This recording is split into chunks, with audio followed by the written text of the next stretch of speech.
Good morning students. Today is 28th April and this is maths lecture for class 12th students. We are going to deliver 18th lecture on topic relations and functions. So now in today's lecture we will discuss exercise 1.2 NCERT. ठीक है, अब हम लोग समझ चुके हैं कि 1 function कैसे चेक किया जाता है, ऑन टू फंक्शन कैसे चेक किया जाता है। 1 को इंजेक्टिव बोलते हैं, ऑन टू को सर्जेक्टिव बोलते हैं। तो देखो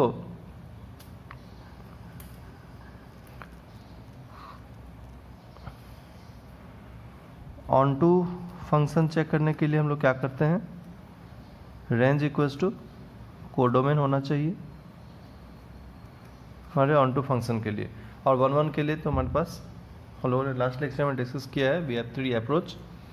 तो चलो अब इस क्वेश्चन को देखें सीधे सीधे। 1.2 NCERT पर फर्स्ट क्वेश्चन है। So that the function F, ये देखो ये आर एस्ट्रिक कुछ बना हुआ है, इस तरह का कुछ साइन बना हुआ है, ऐसा आर स्टार टाइप का। ओके, तो the function f R star to R star defined by F x equals to 1/x is 1 and onto. Where, इस साइन का मतलब क्या है, where R star is the set of all non zero real numbers. इसका मतलब है all non zero real numbers, मतलब जीरो छोड़ के कोई भी रियल नंबर हो सकता है, all non zero real numbers. Is the result true if the domain this is replaced by n with codomain being same as R star. तो second part है। देखो फर्स्ट पार्ट क्या है, हमारा फंक्शन है R star to R star और function given है f x equals to 1/x। तो तुम्हें बोला जा रहा है शो करो कि ये 1 ऑन टू है, 1 ऑन टू है। तो 1 भी है और ऑन टू भी है, ये हमें शो करना है। तो 1/1 शो करेंगे पहले 1 to 1 के लिए। तो लेट, हमारा जो थर्ड अप्रोच है जो मैंने बताया था बोर्ड लेवल पर ज़्यादा यूज होता है, हालांकि हम लोग सेकेंड और फर्स्ट अप्रोच भी यूज़ कर सकते हैं, उसमें कोई दिक्कत वाली बात नहीं है, लेकिन चलो पहले मैं इस अप्रोच से आपको बताता हूँ। Let f of x1 equals to F of x2, जो हमारा थर्ड अप्रोच है, जिसमें हम लोगों को, तो हमें क्या करना होता है, f of x1 equals to F of x2 let करते हैं और फाइनली हमारा रिजल्ट कैसा आ जाना चाहिए, x1 इक्वल्स टू x2। तो फंक्शन हमारा क्या हो जाता है, 1 to 1 हो जाता है। तुम लेट करते हो f1 equals to F of x2 और सिंप्लीफाई करने के बाद हमें यूनिकली मिलना चाहिए x1 इक्वल्स टू x2। सिर्फ ये आउटपुट आना चाहिए कि x1 is equals to x2। तो हम लोग कमेंट कर देते हैं कि हमारा फंक्शन 1 to 1 है, ठीक है ना। तो चलो देखें, f of x1 equals to F of x2 let करना है, लेट करना है, ये बात ध्यान रखेंगे। अब बताओ ये एफ ऑफ x1 क्या होगा, तो x की जगह x1 रखेंगे, x की जगह 1 रखेंगे तो 1/1, 2 रखेंगे तो 1/2, 3 रखेंगे तो 1/3। तो x की जगह x1 रखोगे तो 1/x1। तो एफ ऑफ x1 कितना मिला, 1/x1। तो एफ ऑफ x2 क्या मिलेगा, x की जगह x2 रखो तो 1/x2। क्रॉस मल्टीप्लाई करते हैं, क्रॉस मल्टीप्लाई, तो x2 इक्वल्स टू x1 आ गया। इसका मतलब क्या है, देखो हमें f of x1 equals to F of x2 लिया तो हमें मिल गया x1 equals to x2। This implies, सीधे सीधे कमेंट कर सकते हैं, function is 1 function is 1 to 1। Okay, अब सेकेंड पार्ट के लिए देखें, ऑन टू के लिए। तो ऑन टू में तुम्हें रेंज फाइंड करना होता है, रेंज फाइंड करना +1 में बताया गया है, +1 के सिलेबस में domain and range finding function का। फिर भी मैं रिकॉल कर देता हूँ। देखो डोमेन फाइंड करने के लिए ना अपोजिट एक्सप्रेस करना, कई सारे मेथड्स होते हैं, पर यहाँ जो मेथड सभी लगेगा, f x is 1/x, y is 1/x। देखो y in terms of x लिखा हुआ है, आप इसको उल्टा लिखो, x in terms of y, है ना। तो उल्टा लिखने का क्या मतलब है, जैसे y x के फंक्शन में है तो x y के फंक्शन में आ जाए। तो क्रॉस मल्टीप्लाई कर लेते हैं, y into x equals to 1, x equals to 1/y। देखो उल्टा लिख गया, अभी y 1/x था, x 1/y आ गया। अब यहाँ से तुम देखो कि y क्या क्या नहीं हो सकता है, तो y 1/y है तो y कैन नॉट बी 0, क्योंकि y अगर 0 हो जाएगा तो डिनोमिनेटर 0 हो गया, और डिनोमिनेटर 0 हो गया मतलब x नॉट डिफाइंड। तो डिनोमिनेटर कभी भी 0 नहीं होना चाहिए और कुछ भी हो सकता है। तो y is not equals to 0, तो y 0 छोड़कर न्यूमिनेटर में तो कुछ है ही नहीं। तो y 0 छोड़ के और कोई भी नंबर हो सकता है, तो this implies range belongs to, क्या लिखोगे, ऑल रियल नंबर एक्सेप्ट 0, कोई भी रियल नंबर हो सकता है, 0 नहीं। और इसी बात को यहाँ पर which is equals to R star दिखाया गया है। R star is the set of all non zero real number. Non zero का क्या मतलब होता है, 0 को छोड़ के, तो ये क्या हो गया, equals to codomain, equals to codomain, codomain, तो range equals to codomain, this implies F x is onto, F x is onto, तो हमारा फंक्शन ऑन टू भी हो गया। ठीक है, तो फर्स्ट पार्ट में हैंस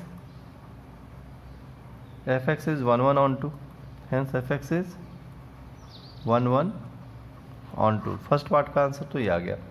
अब एक इसमें सेकेंड पार्ट भी है, तो क्या ये रिजल्ट ट्रू होगा, अभी जो तुम्हें रिजल्ट मिला है कि function is 1 1 onto, is the result true if the domain is replaced by n, मतलब natural number, with codomain being same as this, codomain same रहे और डोमेन को रिप्लेस कर दें कैपिटल N से, तो क्या रिजल्ट ट्रू होगा, चलो इसको समझते हैं। तो देखो सेकेंड पार्ट क्या कहता है, सेकेंड पार्ट कहता है कि अगर नेचुरल नंबर है और natural number to R star है, तो क्या अभी भी रिजल्ट सेम रहेगा, मतलब अभी भी रिजल्ट 1 1 ऑन टू रहेगा, तो तुम्हारा फंक्शन 1/x है। इसमें देखो ये नेचुरल नंबर्स हैं हमारे डोमेन पर और कोडोमेन पर आर स्टार, इसको दिखाएंगे अभी। मान लो हमने 1 लिया, तो 1 पर आउटपुट क्या आ गया, एफ ऑफ 1 क्या आ गया, तो एफ ऑफ 1 आ गया 1, 1/1, एफ ऑफ 2 आ गया हाफ, और एफ ऑफ 3 आ गया 1/3, समझ गए, एफ ऑफ 3 आ गया 1/3। तो अब अगर हम और एफ ऑफ 1 लेते हैं तो आउटपुट 1 आ गया, एफ ऑफ 2 लेते हैं तो आउटपुट हाफ आ गया, हाफ आ गया, एफ ऑफ 3 लेते हो तो आउटपुट 1/3 आ गया, and so on like this. तो फ्रॉम दिस एरो डायग्राम हमें क्या दिख रहा है, अगर हमारा जो इनपुट है ना वो कंटिन्यूअस नहीं रहे, मतलब रियल नंबर को छोड़ के नेचुरल नंबर रहे, इंटीजर रहे, होल नंबर रहे, तो हम एरो डायग्राम की हेल्प से एक्सप्लेन कर सकते हैं। तो from this arrow diagram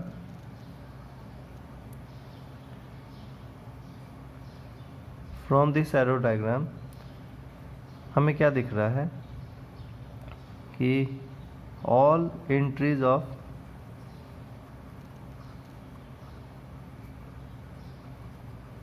domain set has its different relation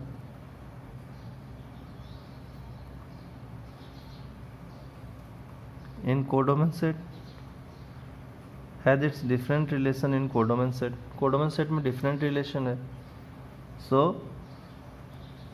F x is 1 1, तो एफ एक्स 1 1 तो है, बात समझ में आ गई, एफ एक्स 1 1 तो है।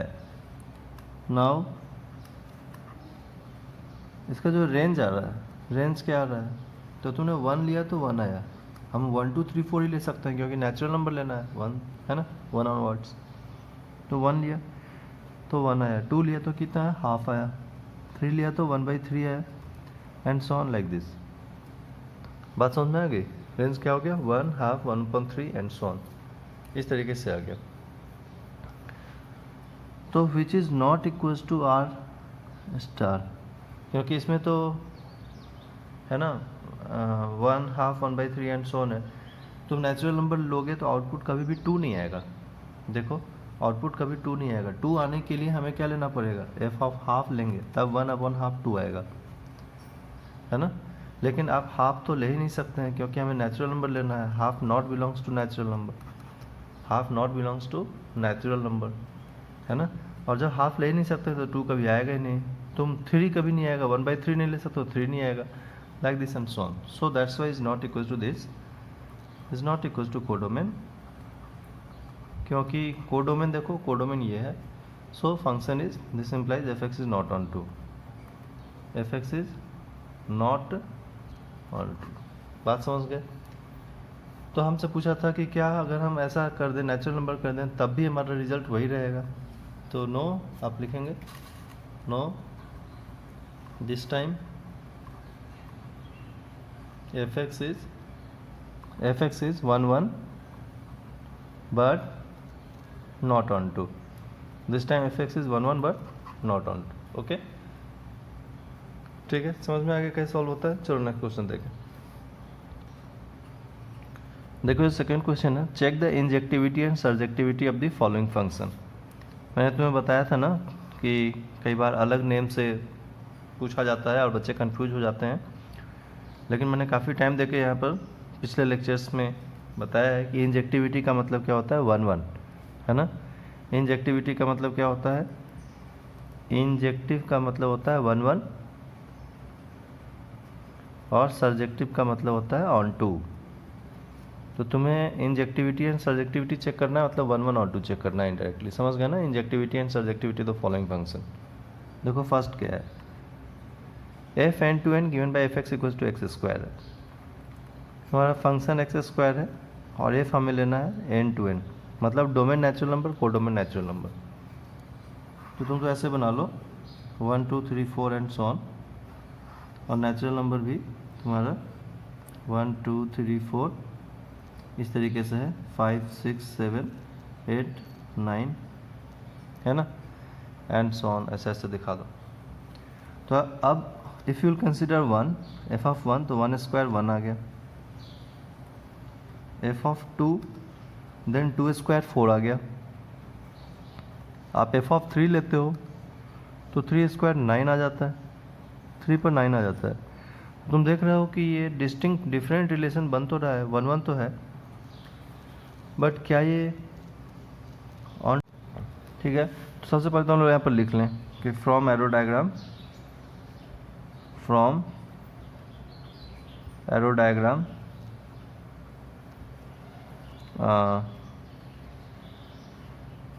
all elements of domain set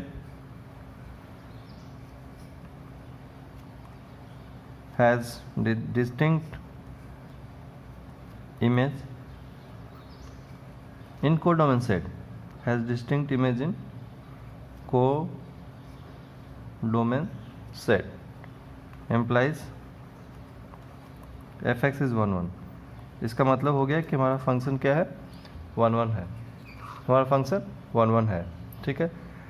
now अब ऑन टू के लिए चेक कर लें, एफ एक्स इज़ 1 1, तो तुम क्वेश्चन के लैंग्वेज में लिखो एफ एक्स इज, तुम्हें इंजेक्टिव बोला था तो f x is injective, F x is injective है। अब हम लोग बात करें ऑन टू के लिए, तो तुमको रेंज क्या दिख रहा है, रेंज बिलोंग्स टू, तो रेंज क्या रहा है, एफ ऑफ 1 पर 1, 2 पर 4 और 3 पर 9 एंड सो ऑन। तो रेंज हमें 1 4 9 आ रहा है, बट नेचुरल नंबर तो 1 2 3 4 5 6 7 8 9 है, तो which is not equals to codomain. साफ साफ दिख रहा है ना, रेंज ये है बट कोडोमेन तो हमारा नेचुरल नंबर है, तो नॉट इक्वल्स टू कोडोमेन। तो अगर रेंज कोडोमेन इक्वल नहीं है तो फंक्शन ऑन टू नहीं है, this implies F x is not onto, F x is not onto, समझ गए। So F x is not surjective, F x is not surjective, बात समझ गए। तो हैंस कंप्लीट आंसर क्या हुआ, hence F x is injective but not surjective, but not surjective. ये first part का, यहाँ पर फर्स्ट पार्ट का N to N given by F X equal to x square answer बना, F x is injective but not surjective. चलो second part देखें, ठीक है। तो देखो अब थर्ड पार्ट क्या है, f R to R f x equals to x square है, हमें इसे इंजेक्टिव सर्जेक्टिव के लिए चेक करना है। तो तुम यहाँ पर ऐसे f x equals to x square, y equals to x square है, हमने ये ग्राफ बना दिया, y equals to x square का ग्राफ आ गया। यहाँ हॉरिजॉन्टल लाइन ड्रॉ करो, देखो दो इंटरसेक्शन पॉइंट आ गए, तो फ्रॉम हॉरिजॉन्टल यहाँ पर हम लिख देंगे ये f x equals to x square का ग्राफ है, ठीक है। फ्रॉम ग्राफ आप लिख सकते हैं बाय ड्राइंग हॉरिजॉन्टल लाइन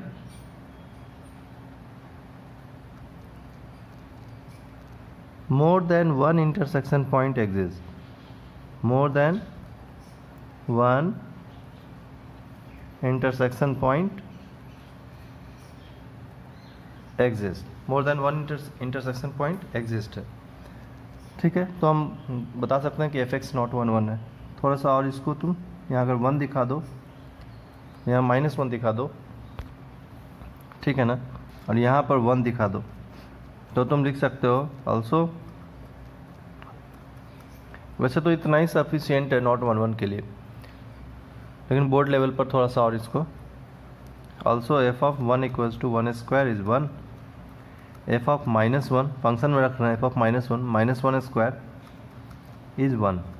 तो तुमको यहाँ क्या दिख रहा है कि हमने 1 लिया तब भी 1, -1 लिया तब भी 1, so F x is, so F of -1 equals to F of 1 आ रहा है, but -1 is not equals to 1, है ना। This implies F x is not 1 1, तो एफ एक्स हमारा 1 1 नहीं है, so F x is not injective. बात समझ में आ रही है, एफ एक्स इंजेक्टिव नहीं हो पाया, है ना। हमें तो यही पता लग गया था एफ एक्स इंजेक्टिव नहीं है, बट फिर भी बोर्ड लेवल पर थोड़ा सा इसको इस तरीके से लिख देना चाहिए। Okay, f of 1 1, f of -1 1, तो f of x1 equals to F of x2 है, but x1 is not equals to x2, so F x is not 1 1, F x is not injective. Okay, चलो अब on to के लिए बात करें। On to के लिए तो रेंज यहाँ क्या दिख रहा है, फ्रॉम ग्राफ तुम्हें रेंज क्या दिख रहा है, तो रेंज मिनिमम कितना है 0, मैक्सिमम कितना ओपन है, मतलब इन्फिनिटी, तो range belongs to closed 0 to infinity, ऐसे समझ गए, close 0 to infinity. But codomain क्या है, कोडोमेन तो ऑल रियल नंबर है। ऑल रियल नंबर का क्या मतलब होता है, -इन्फिनिटी टू इन्फिनिटी होता है, तो which is not equals to codomain, implies f x is not onto, F x हमारा ऑन टू नहीं है। बात समझ गए, तो हम लोग क्या कमेंट करेंगे, hence F x is neither injective nor surjective, F x is neither injective nor surjective. बात समझ में आ गई। चलो एक और पार्ट देख लें, 5th पार्ट है, बाकी 1-2 पार्ट में छोड़ दिया तुम्हारे होमवर्क के लिए। चलो देखो, F Z to Z F x equals to X cube है, F Z to Z F x equals to क्या है, एक्स क्यूब है। तो फिर देखो ये इंटीजर जो इनपुट है, इंटीजर है, वो कंटिन्यूस नहीं है, डोमेन कंटिन्यूस नहीं है। तो आप एरो डायग्राम लो, यहाँ पर दिखाओ 0 1 -1 2 -2 इंटीजर्स हैं, और इधर हमने दिखाया कितना, तो 0 पर कितना है, 0 पर 0, 1 पर 1 क्यूब, एफ ऑफ 1 क्यूब 1, तो 1 पर 1 आ गया। जब तुमने 2 लिया तो 2 पर क्या आ जाएगा, 2 क्यूब 8 आ जाएगा सीधा, तो डॉट डॉट डॉट 8 दिखा दो, 2 पर सीधा 8 आ गया। बात समझ में आ रही है, 2 पर कितना आ गया, सीधा 8 आ गया। अच्छा, 1 के बाद अगर तुम -1 लेते तो एफ ऑफ -1 ये आता, -1 का क्यूब इक्वल्स टू -1 आता, तो -1 पर भी क्या आ रहा है, ये -1 आ रहा है, एफ ऑफ -1 पर -1 आ रहा है। तो हमने 0 पॉजिटिव नेगेटिव सब तरह के इनपुट लेकर देखे हैं, और उसका सीधा एफ ऑफ 2 पर 8 आ जा रहा है। तो बीच के नंबर्स कहाँ गए, जैसे कि 2 3 4 5 ये सब नहीं मिलेंगे हमें। तो हम यहाँ से लिख सकते हैं, सेम लैंग्वेज लिख सकते हो, फ्रॉम एरो डायग्राम, लैंग्वेज आप लिख लेना जो लास्ट क्वेश्चन में लिखा है ना, फ्रॉम एरो डायग्राम। ऑल मैं बोल देता हूँ, आप लिख लेना, all elements of each elements of domain set has its different image in codomain set, so F x is, क्या लिखोगे यहाँ पर, so F x is 1 to 1, F x is 1 to 1। Again अगर हम रेंज की बात करें तो रेंज क्या आ रहा है यहाँ पर, तो तुम्हारा रेंज 0 आ रहा है, 1 और -1 भी है, उसका सीधा 8 आ रहा है। अच्छा, अगर एफ ऑफ -2 लेते तो -2 क्यूब -8 आता, एफ ऑफ 3 लेते तो 9 और 27, एफ ऑफ 3 क्यूब 27, ठीक है, और अगर -3 लेते तो -27 एंड सो ऑन, इस तरीके से आता है। तो इसमें गैप आ रहा है, देखो 0 1 -1, उसका सीधा 8 -8 27 -27, तो बीच के नंबर कहाँ गए, 2 3 4 5 वगैरह, वो नहीं है यहाँ पर। तो which is not equals to codomain, which is not equals to codomain, क्योंकि कोडोमेन तो हमारा इंटीजर्स है। तो this implies F x is not onto. अगर रेंज कोडोमेन इक्वल नहीं है तो हमारा फंक्शन ऑन टू है। तो क्या बोल सकते हैं, this implies F x is 1 1 है, तो f x is injective but not surjective. Onto को क्या बोलते हैं, सर्जेक्टिव। क्वेश्चन में इंजेक्टिव सर्जेक्टिव लिखा हुआ है, तो उसी लैंग्वेज में हम लोग आंसर कमेंट करेंगे। बात समझ गए? चलो इसके रेस्ट ऑफ द पार्ट आप खुद से सॉल्व करने की कोशिश करना और इनको अच्छे से समझना, रिवाइज करना, फिर नेक्स्ट लेक्चर में डिस्कस करते हैं। Okay, thank you.